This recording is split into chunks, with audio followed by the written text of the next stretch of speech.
Hello everyone, स्वागत है आपका फिर से इस यूट्यूब चैनल पे।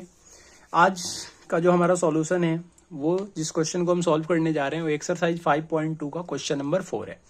ठीक है, अभी आप जान ही रहे हो एपी का हम सीरीज चला रहे हैं और यहाँ पे हम सभी क्वेश्चन को line by line full concept के साथ सॉल्व करेंगे। कोई शॉर्टकट नहीं, कोई जल्दबाजी नहीं, बिल्कुल एक एक टर्म को हम समझ के इस चैप्टर में सॉल्व कर रहे हैं। तो आज का जो हमारा क्वेश्चन है वो आपको पता ही है, आपने देख लिया होगा।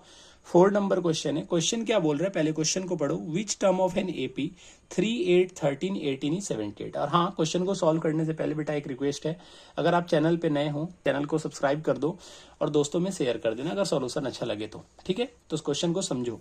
बोल रहा है कि एक एपी कोई दिया हुआ है, उसका कौन सा टर्म 78 है। Which term of an AP 3, 8, 13, 18। ये एक एपी है 3, 8, 13, 18। इसका कौन सा टर्म 70 होगा। बेटा जब भी ऐसे क्वेश्चन है तो दिमाग में सोचा करो, जैसे मैं सोच रहा हूँ। क्या सोचना है आपको कि अगर मैं इसी तरीके से लिखते हुए जाऊँ, 13, 18 है, 18 के बाद कंटिन्यू करूँ तो कितना हो जाएगा। इसमें 5 ऐड कर लो, 23, फिर 28, फिर 33, 38। तो ऐसे ही करते करते अब जाओगे ना तो 78 इसमें आएगा। वो पूछ रहा है कि 78 जहां पे आएगा वो कौन सा टर्म होगा। कौन सा टर्म का मतलब क्या है, ये फर्स्ट टर्म है, ये सेकंड है, ये थर्ड है, फोर्थ है। तो ऐसे ही करते करते 78 किस टर्म पे आएगा। इसका मतलब आपसे एन पूछ रहा है। एन का मतलब क्या होता है, नंबर ऑफ टर्म। ए आपका कितना दे रखा है, 3। फर्स्ट टर्म को हम ए बोलते हैं। डी का मतलब होता है किसी भी कंजिक्यूटिव टर्म को माइनस कर दो। तो डी निकालने के लिए हम क्या करेंगे, 13 में से 8 को माइनस कर देंगे, कितना आएगा 5। बहुत सारे बच्चे का दिमाग खराब हो गया होगा कि आपने 13 में से 8 को क्यों माइनस किया, 8 में से 3 को माइनस करेंगे। बेटा डी का मतलब ये होता है कि आप किसी भी दो कंजिक्यूटिव टर्म को माइनस कर सकते हो और जो आंसर आएगा वही आपका आंसर होता है। तो इसमें कोई दिक्कत नहीं है, आप ऐसा कर सकते हो और बिल्कुल फ्री हो आप करने के लिए। एन हम लास्ट टर्म को बोलते हैं जिसका हमें नंबर ऑफ टर्म निकालना है और वो 78 है। अगर हम नंबर ऑफ टर्म गिवन होता तो हम यहाँ पे लिखते, यहाँ पे एन गिवन नहीं था इसीलिए मैंने एन लिखा है। अब आप बेटा एन का आप कायदे से फॉर्मूला लगा दो। फॉर्मूला होता क्या है कि एन इज इक्वल टू ए का वैल्यू होता है 3 प्लस एन माइनस 1। बेटा मैं फॉर्मूला लिख नहीं रहा हूँ, आपको बोल रहा हूँ, आप कॉपी पे लिख लेना। इंटू डी 5 आ जाएगा।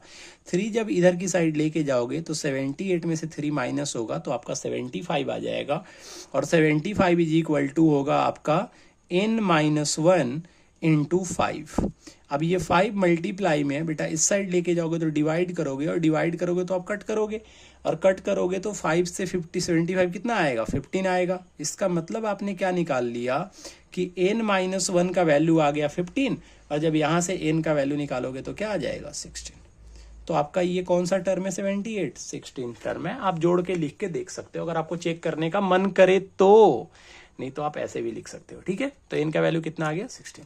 उम्मीद करते हैं बेटा सॉल्यूशन आपको आसानी से समझ में आ गया होगा और कंसेप्ट भी साथ साथ आपका क्लियर हो रहा है। सिर्फ हमारा यहाँ पे मोटिव ये नहीं होता कि सिर्फ सॉल्यूशन करे, हम इस तरीके से करते हैं कि ताकि हमारा कंसेप्ट भी क्लियर होते रहे। ठीक है बेटा, तो अगर सॉल्यूशन आपको समझ में आ गया तो बेटा वीडियो को लाइक करना है, चैनल को सब्सक्राइब करना है और दोस्तों में शेयर करना है। इस बात को ध्यान में रखना है। ठीक है, मिलते हैं आपसे नेक्स्ट वीडियो में। Till then tata, bye bye.